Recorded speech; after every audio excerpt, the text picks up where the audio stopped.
আপনার যে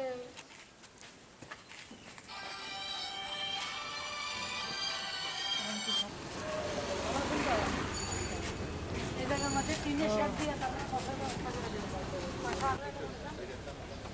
চাইছিলেন কইছেন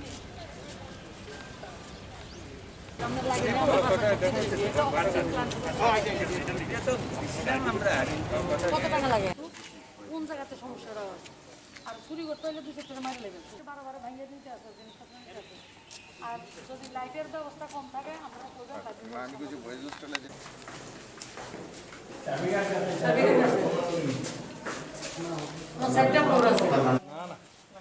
আমি সকালে বটতলা যেটা হাইকোর্টে হাইকোর্ট থেকে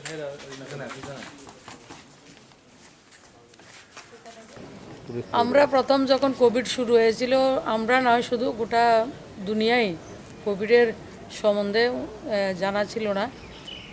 তৎকালীন সময় আমাদের কাছে পিপি কিট আমাদের দেশে তৈরি হতো না, আমাদের কাছে স্যানিটাইজার কীভাবে ব্যবহার করে আমরা জানতাম না, মাস্ক আমাদের কাছে ছিল না, তো সব কিছুরই অভাব ছিল। কিন্তু সেকেন্ড ওয়েভ যেটা চলছে আমরা সবাই শুধু পিপি কিট মাস্ক স্যানিটাইজার নয়, সেটার সঙ্গে যুদ্ধ করার প্রক্রিয়াটাও আমরা জানি। সামাজিক দূরত্ব বজায় রাখা, নিজেদের হাত পরিষ্কার করে দেওয়া, কীভাবে ঘর থেকে কম বেরোনো, বিনা প্রয়োজনে যাতে ঘর থেকে না বেরোয়, তো সেটা আমরা দেখেছি। আর সেকেন্ড ওয়েভে আমরা ফার্স্ট ওয়েভে দেখেছি একটা মিডল স্টেজে আমাদের স্টেটে এসেছে।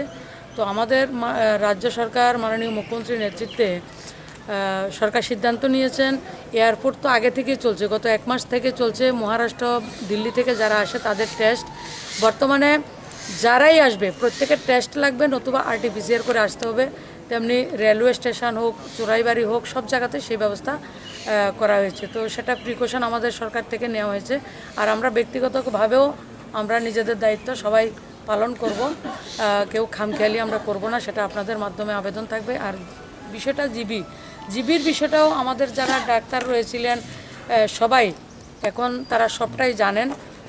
জিবিতে আমরা গত বছরে 31শে অক্টোবরে ডেডিকেটেড কোভিড যে জয়ন্তী ওয়ার্ডকে আমরা করেছি, সেই জায়গায় বেডের ব্যবস্থা, অক্সিজেনের ব্যবস্থা, প্রতিটা বেডেই অক্সিজেনের ব্যবস্থা রাখা হয়েছে।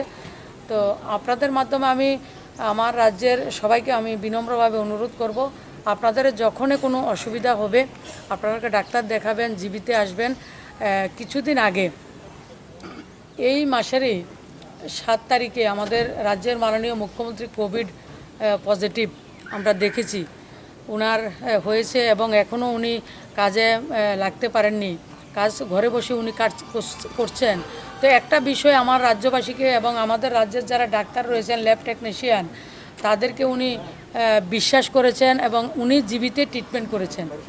আমরা অনেক সময় জীবিতে আসতে চাই না। আমার মাননীয় মুখ্যমন্ত্রী গোটা রাজ্যের মানুষকে নয়, গোটা দেশকে মেসেজ দিয়েছেন। আমাদের এই ছোট্ট রাজ্যেও উনি রাজ্যের ডাক্তারদের উপর ভরসা রেখেছেন, নিজের শিক্ষা ব্যবস্থার উপরে ভরসা রেখেছেন এবং আমাদের ডাক্তারের উপর যিনি ভরসা রেখেছেন এবং আমার ডাক্তাররা যারা রেডিওলজিস্ট রয়েছেন, ল্যাব টেকনিশিয়ান রয়েছেন, সবাই কাজ করেছেন এবং আমাদের মাননীয় মুখ্যমন্ত্রী, মাননীয় উপমুখ্যমন্ত্রী সুস্থ রয়েছেন, ওনারা আপনারা জানেন। তাছাড়া এর আগেও মাননীয় মুখ্যমন্ত্রীর ছেলের অসুস্থ হয়েছিল, তখনও তিনি কোনো সরকারি নার্সিংহোমে, বেসরকারি নার্সিংহোমে বা ত্রিপুরার বাইরেও নিয়ে যাননি, ওকেও উনি জীবিতে ট্রিটমেন্ট করিয়েছেন। ওনার স্ত্রীর দুবার করে কোভিড হয়েছে এবং উনিও আমাদের জিবি হসপিটালের চিকিৎসা ব্যবস্থার উপরে ভরসা রেখেছেন এবং যেমনভাবে ভরসা রেখেছেন আমাদের জিবি হসপিটালের ডাক্তাররা দেশের অন্যান্য ডাক্তারের সঙ্গেও সমানভাবে ওনারা আমাদেরকে ট্রিটমেন্ট করতে পারেন, সেটা প্রমাণ করেছেন, যেটা আমাদের মাননীয় মুখ্যমন্ত্রী, মাননীয় উপমুখ্যমন্ত্রী সেটা করেছেন। আমাদের রাজ্যের নাগরিকদের জন্য এটা বিশাল একটা মেসেজ। আমার রাজ্যে কোভিডের ট্রিটমেন্ট, সব কিছু ট্রিটমেন্ট খুব ভালো হচ্ছে এবং আমরা আমাদের লোকদের উপর ভরসা রাখব। এবং এখনও আমাদের 37 পেশেন্ট আমাদের রয়েছে, 37 পেশেন্ট আমাদের জীবিত রয়েছে, 12 জন পেশেন্ট আইসিইউতে রয়েছে। তো তারা আইসিইউতে না থাকলেই পারতেন, যদি আরও আগে একটু আসতেন। তাদের যখনই কোনো উপসর্গ হয় ওনারা বাড়িতে বসে থাকেন, 7-8 দিন বসে থেকে নিজেদেরকে আরও একটু বেশি সিরিয়াস করে জীবিতে আসেন। তো আমি বিনম্রভাবে আপনাদের মাধ্যমে গোটা রাজ্যের নাগরিকদের কাছে আমি অনুরোধ করব, মাননীয় প্রধানমন্ত্রী যে ভ্যাকসিনের ব্যবস্থা করেছেন, প্রথমে আমরা ভ্যাকসিনটাকে সেই গুরুত্ব সহকারে দেখিনি, যদিও আমাদের রাজ্যে গত এক সপ্তাহের আগের রিপোর্ট 24% আমাদের জনসংখ্যার অনুপাতে আমরা ভ্যাকসিনেট হয়েছি। এবং বিশেষ করে আমাদের যে হেলথ ডিপার্টমেন্ট, সেটাও 100% ভ্যাকসিনেশান ওনারা করেননি।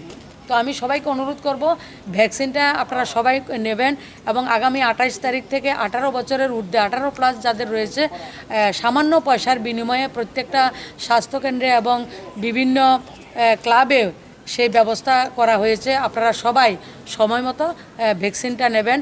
আমরা একটা সমীক্ষা দেখেছি, যারা ভ্যাকসিনটা নিয়েছেন ফার্স্ট ডোজ, গোটা ভারতবর্ষে যারা ভ্যাকসিন নেওয়ার পরেও তারা তাদের করোনায় এফেক্টেড হয়েছেন, তার পার্সেন্টেজ হচ্ছে 0.04% গোটা দেশে। আর যারা 2টা ডোজ নেওয়ার পরে এফেক্টেড হয়েছেন, তাদের পরিসংখ্যান হচ্ছে 0.02%। এবার এই ভ্যাকসিনটা আমাদেরকে রক্ষা কবচ, আমাদেরকে রক্ষা করবে। আমার রাজ্যবাসীকে আমি আশ্বস্ত করছি না, সত্য কথাটা বলছি, যে রাজ্যের মাননীয় মুখ্যমন্ত্রী যদি রাজ্যে চিকিৎসা করতে পারেন এবং জিবি ডাক্তারদের উপর, রাজ্যের ডাক্তারদের উপর, রাজ্যের ল্যাব টেকনিশিয়ানদের উপর ভরসা করে উনি চিকিৎসা নিতে পারেন, ওনার পরিবারকে চিকিৎসা দিতে পারেন, ওনার ছেলেকে চিকিৎসা দিতে পারেন, উপমুখ্যমন্ত্রী রাজ্যের ডাক্তারদের উপর ভরসা করে চিকিৎসা, জিবির উপর ভরসা করে চিকিৎসা নিতে পারছেন, আপনারাও নিতে পারবেন। সেটা আমাদের গোটা রাজ্যের জন্য একটা মেসেজ। যেমন আমাদের ডাক্তারদের কনফিডেন্সটা বৃদ্ধি হয়েছে, আজকের দিনে আমাদের ডাক্তাররা নিজেরা এত বেশি উদ্বুদ্ধ হয়েছে যে আমাদের মাননীয় মুখ্যমন্ত্রী আমাদের উপর ভরসা রেখেছেন, আমাদের ট্রিটমেন্ট উনি গ্রহণ করেছেন। আমাদের মুখ্যমন্ত্রী নিজের একটা ব্যক্তি নয়, গোটা রাজ্যের ওনার যে চেয়ারটা, সেটার একটা ভ্যালু রয়েছে। ওনাকে অনেক মানুষ বাইরের থেকেও যদি ফোন আসতো, আমাদের কাছে ফোন আসতো, আপনারা কেন ত্রিপুরাতে রেখেছেন, কিন্তু আমাদের মুখ্যমন্ত্রী, ওনার পরিবার আমাদের রাজ্যের উপরে ভরসা রেখে প্রমাণ করে দিয়েছেন আমাদের রাজ্যের শিক্ষা ব্যবস্থা, আমাদের ডাক্তাররা সঠিক কাজ করছেন। আমি আবারও বিনম্রভাবে আপনাদের মাধ্যমে গোটা রাজ্যের নাগরিকদেরকে অনুরোধ করব, জিবির অবস্থা বিগত দিনে যেটা ছিল সেটা থেকে অনেক বেশি আরও ডেভেলপ করেছে। আপনারা যখনই অসুবিধা হবে জিবিতে আসবেন। আর আরেকটা বিষয় আমি অনুরোধ করব, আপনারা জানার জন্য আপনাদের কাছে জানাবো যে টিএসআরের ব্যবস্থা আমাদের মাননীয় মুখ্যমন্ত্রী করেছেন। কোভিডের যতগুলো বিষয় রয়েছে এবং অক্সিজেনের যে বিষয় গতবার হয়েছিল, সেটাকে দেখার জন্য এবং সিকিউরিটির জন্য টোটালি টিএসআরের ব্যবস্থা জীবিতে আজকে থেকে সেটার ব্যবস্থা করা হয়েছে। ধীরে ধীরে আরও যদি কিছু প্রয়োজন হয় এবং অক্সিজেনের সাফিসিয়েন্ট ব্যবস্থা করা হয়েছে এবং মুখ্যমন্ত্রী ওনার হেলথ সেক্রেটারি দফায় দফায় সেগুলিকে মিটিং করে প্রত্যেকটা জেলাকে কিভাবে সাজিয়ে তুলে রাজ্যের মানুষকে পরিষেবা দেওয়া যায়, সেই লক্ষ্যে সরকার কাজ করছেন। আর আমাদের রাজ্যের মানুষকে সেভ করা সেটা আমাদের দায়িত্ব। এবং মাননীয় প্রধানমন্ত্রী, আপনারা লক্ষ্য করবেন যে দিল্লির মুখ্যমন্ত্রী প্রেসে বলছেন যে ওনার অক্সিজেনের প্রয়োজন। পাঞ্জাবের মুখ্যমন্ত্রী এনডিটিভিকে বলছেন ওনার স্টেটে অক্সিজেনের প্রয়োজন। আর পশ্চিমবাংলার মুখ্যমন্ত্রী তো শুধু বকাবকি করছেন, জনসভাতে করছেন। আসলে হেলথ হচ্ছে রাজ্যের বিষয়। আমাদের মাননীয় এখন মনে হচ্ছে প্রধানমন্ত্রী পুরো রাজ্য, স্টেট এবং সেন্ট্রাল সবটাকে উনিয়ে দেখছেন। তো আজকের দিনে প্রতিটা জায়গাতে দেখুন, একটা প্রধানমন্ত্রীর সঙ্গে মুখ্যমন্ত্রীরা দেশের রাজ্যের নাগরিকদের জন্য কথা বলে না, কিন্তু আমাদের প্রধানমন্ত্রী কথা না বললেও 350 মেট্রিক টন অক্সিজেন দিল্লিকে দিয়ে দিয়েছেন, 1500 মেট্রিক টন অক্সিজেন মহারাষ্ট্রকে দিয়ে দিয়েছেন। আজকের দিনে মহারাষ্ট্র থেকেই দ্বিতীয় ওয়েভটা হয়েছে। তো প্রত্যেকটা রাজ্য সরকারের, আমরা জানি law and order, health, education, এই বিষয়গুলি রাজ্য সরকারের উপরে বর্তায়, রাজ্য সরকারের ডিউটি রয়েছে।